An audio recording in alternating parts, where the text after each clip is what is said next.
Il y a des voitures qui font rêver de par leur exclusivité, de par leur prestige, et d'autres qui déchaînent les passions de par leur performance, de par leur brutalité et de par leur folie. Nous avions vu que la M3 F80 était l'une d'entre elles, mais il en existe une autre qui terrorise les supercars. Elle nous vient du Japon, elle est rarement d'origine. Vous l'avez compris, aujourd'hui on va parler de la Nissan GT-R. Kevin, allume le barbecue.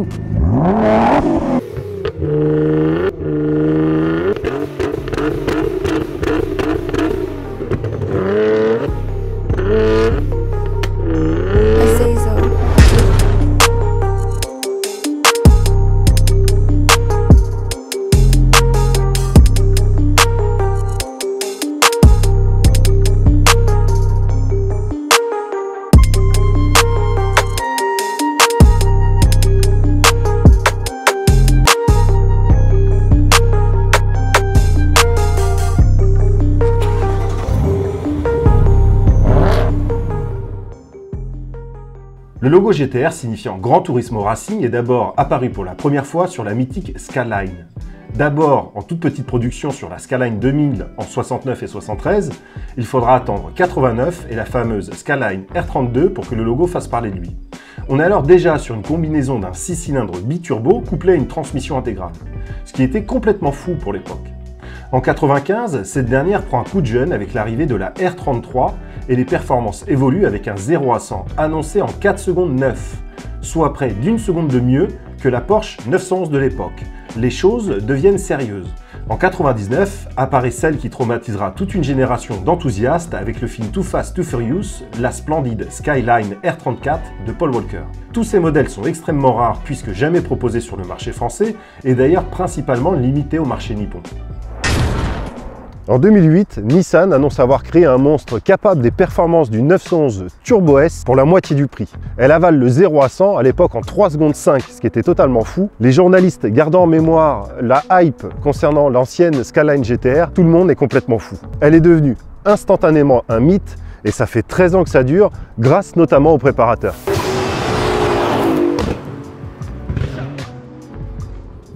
Il y a eu plusieurs générations de GT-R R35. Celle que nous allons essayer aujourd'hui est la version 550 chevaux. Et nous allons le voir ensemble. En plus de ça, celle-ci a quelques modifications qui la rendent encore plus folle. Comme sur les vidéos précédentes, nous allons reprendre nos tableaux des scores et nous allons voir ce que donne cette GT-R R35 dans chacune de ces rubriques, point par point. À l'issue de quoi, je vous donnerai mon avis en comparaison de ma M3 F80. Allez, c'est parti. Commençons avec le look. Voir une Nissan GT-R, c'est comme se prendre un poing dans la face. C'est une voiture qui est très anguleuse, très massive, très torturée. Elle évoque à l'extérieur ce qu'elle est à l'intérieur. Pas de grâce, pas de prestige, mais de la puissance brute dans le pur esprit japonais. Et d'ailleurs, elle tire son surnom Godzilla de là. Ce dernier étant ce qu'on appelle un kaiju dans le folklore japonais, c'est-à-dire un monstre gigantesque ressemblant à un dinosaure détruisant des villes entières. De fait, son aspect divisera. On adore ou on déteste. Personnellement, j'aime beaucoup, mais je regrette ses dimensions trop encombrantes. Alors de manière assez subjective, je lui mettrai la note de 6 sur 10.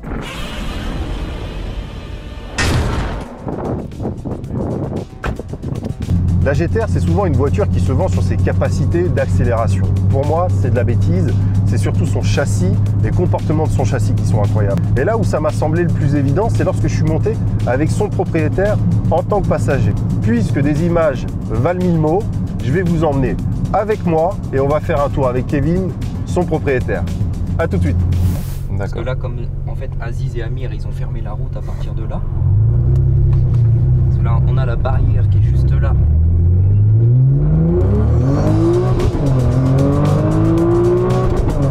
Donc c'est parti, on est avec Kevin sur ces petites routes et vous allez vivre avec moi l'expérience de la GT-R.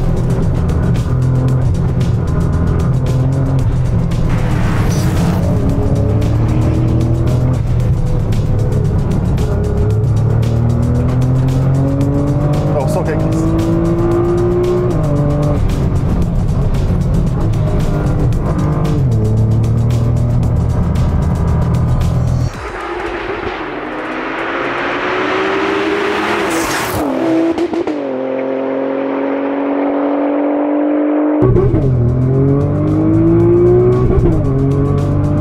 Voilà, c'est fort, t'es mal fermé, je crois. Ouais.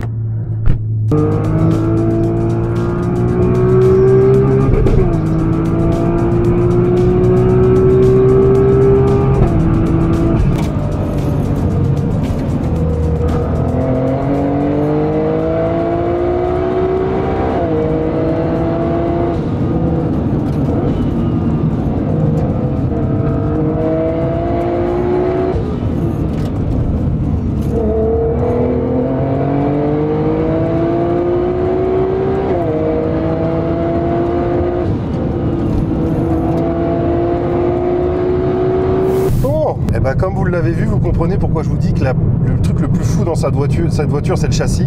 Il faut que je retrouve mon souffle. Et si je dois lui accorder une note, très honnêtement, je vais lui mettre 10 sur 10 parce qu'il y a peut-être des voitures qui sont capables de rouler plus vite, mais sur route ouverte, j'imagine que la différence, elle serait finalement que très légère. Donc elle mérite très largement son 10 sur 10. Bon, je pense que vous l'avez compris ici, la Nissan GT-R n'est pas d'origine. Toute la partie châssis l'est, mais elle est en stage 2 avec une ligne complète Akrapovic en titane et un arbre de transmission en carbone. Celle-ci fait 630 chevaux et ça marche très fort. Par contre, pour être honnête, il n'en faudrait pas moins. Putain de Dieu.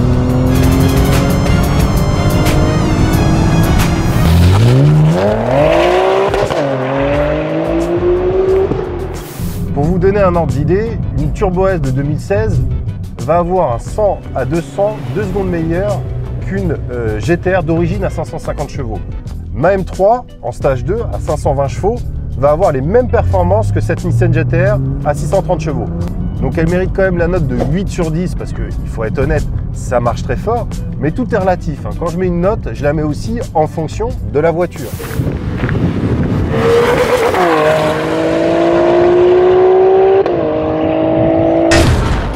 Alors je vais être honnête, j'avais beaucoup d'a priori sur la Nissan GT-R. En plus de ça, en général, ce que vous envoyez sur YouTube, c'est toujours filmé sous le prisme de la course à la puissance avec des grosses accélérations en ligne droite. Mais c'est une voiture qui ne se réduit pas à ça. Au contraire, la partie le plus fun de la voiture va résider dans son rupteur de voiture des années 80, dans les flammes d'1 mètre que ça vous sort, dans le côté propulsion de la voiture, parce qu'il faut savoir, c'est que la voiture est capable de sortir jusqu'à 100% du couple sur les roues arrière, donc elle se comporte comme une propulsion. Vous ajoutez à ça un son incroyable, une voiture qui, pour être honnête, envoie quand même pas mal de pâté, les décharges des dump valves qui font un bruit incroyable à chaque fois que vous lâchez l'accélérateur, et vous avez une voiture qui est complètement folle.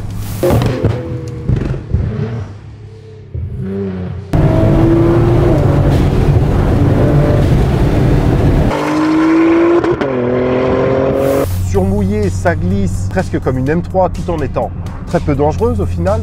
C'est une voiture qui m'a choqué, que je trouve vraiment extraordinaire. Je suis surpris.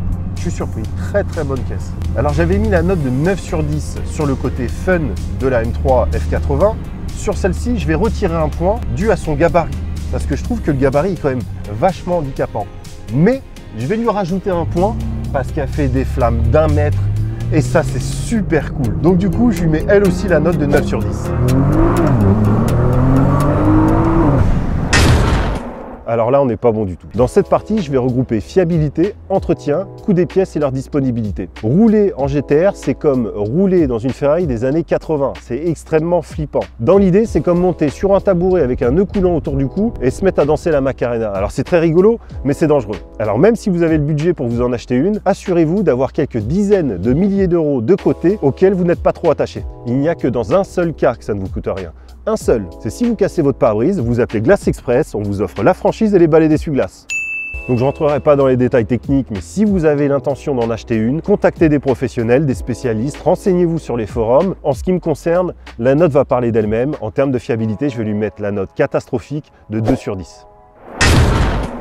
Bon, là aussi, on va pas se mentir. On a le gabarit d'une grosse berline, d'une série 5 ou d'une Audi A6, mais on va avoir le confort d'une voiture exotique. La visibilité est pas bonne, les passages de rapport sont pas agréables, tout fait du bruit et vous donne l'impression que ça va vous péter à la gueule. Des efforts de présentation ont été faits, il y a du cuir, il y a des éléments un peu technologiques, mais c'est pas très qualitatif et c'est surtout un petit peu gadget. Donc du coup, je lui mettrai une note qui est pas extraordinaire avec la note de 5 sur 10.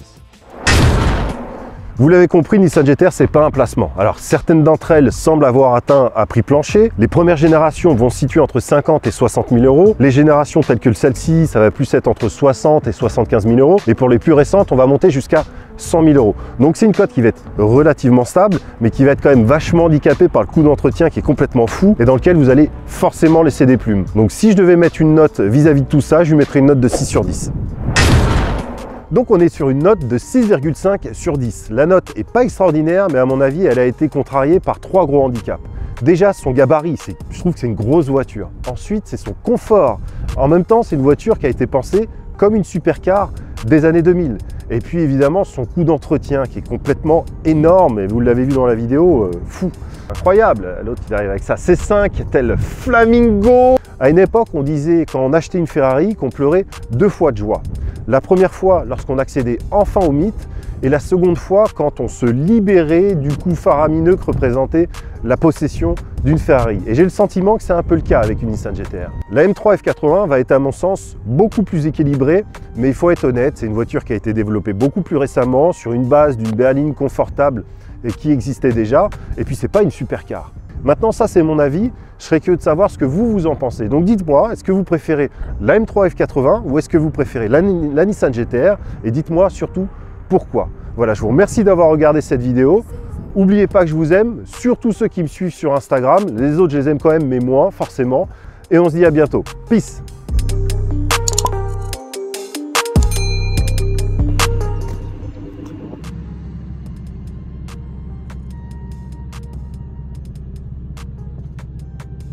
Ça commence bien.